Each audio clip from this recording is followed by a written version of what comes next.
Saya sebenarnya tidak anti tunjangan, tapi selama itu rasional dan memang menunjukkan kinerjanya, itu tidak masalah.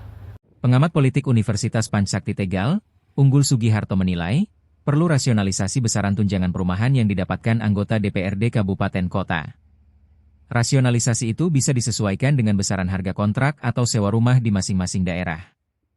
Hal itu disampaikan Unggul dalam wawancara khusus bersama Tribun Jateng, pada Senin, 15 September 2025. Bagaimana Bapak melihat aksi demonstrasi yang terjadi dalam beberapa minggu terakhir ini, Pak? Sebagai negara yang menganut demokrasi, tentu saja bahwa demonstrasi wujud pernyataan sikap dan pendapat itu harus dilindungi. Tentu saja adanya demo dan sebagainya menunjukkan bahwa aspirasi itu harus tersampaikan kepada pemerintah. Nah, tentu saja bahwa hal yang wajar, tetapi dengan melihat kemarin menunjukkan bahwa ada satu hal yang urgent yang perlu didengar dengan sungguh-sungguh oleh pemerintah. Jadi kemarin menunjukkan bahwa masyarakat secara umum, melalui mahasiswa, beberapa kelompok buruh dan seluruhnya, itu menunjukkan bahwa pemerintah harus serius untuk mendengarkan aspirasi. Karena apa? Tentu saja bahwa menunjukkan ada masalah-masalah, baik itu kesenjangan, baik itu kemudian ketidakpekaan pejabat yang harus juga diantisipasi oleh pemerintah itu sendiri. Aksi demonstrasi kemarin itu sebenarnya tertuju kepada siapa, Pak? Tentu saja karena kita punya trias politika, eksekutif, yudikatif, legislatif, sebenarnya saya melihatnya secara umum ketiganya itu ya menjadi tujuan dari demo, khususnya berkaitan dengan tadi kesenjangan, ya, gaji, tunjangan dan lain sebagainya itu kan dilihat oleh masyarakat. Kemudian kebiasaan flexing beberapa pejabat dalam tanda kutip ya, yang juga dilihat oleh masyarakat di tengah situasi yang tentu saja secara ekonomi sulit. Tingginya tunjangan yang ada di daerah juga, itu kalau dari pandangan Bapak bagaimana, Pak?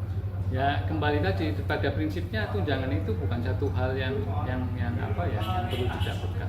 Cuman masalahnya itu rasional dan sesuai dengan kinerja tidak.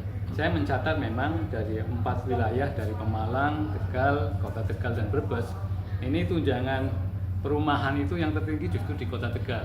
Ya, dari 4 daerah ini, dan tentu saja ya, Kota Tegal itu tunjangan perumahan berdasarkan Perwal nomor 925 ini untuk ketuanya 49 juta. Ini tentu saja cukup besar. Ini kalau dihitung dengan perbandingan UMK itu 21 kali UMK Kota Tegal.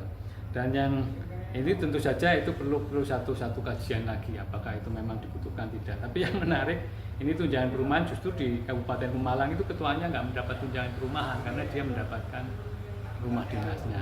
Kayaknya Gubernur Jawa Tengah dan juga provinsi sudah mengarahkan pada pemerintah kabupaten dan kota untuk meninjau kembali tunjangan yang ada di wilayah Jawa Tengah.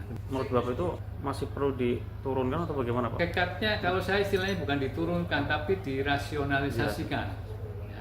Artinya kan kalau misalkan dengan standar misalkan kalau di Kota Tegal kontrak rumah per tahunnya 25 juta sudah cukup bagus misalkan ya, itu ya kalau tunjangannya per bulannya sampai ya segitu ya kayaknya ya tidak rasional. Jadi dirasionalkan saja. Jadi jangan sampai kemudian menjadi satu hal yang eksklusif, privilege, tidak sesuai dengan kondisi di lapangan, kondisi di pasar.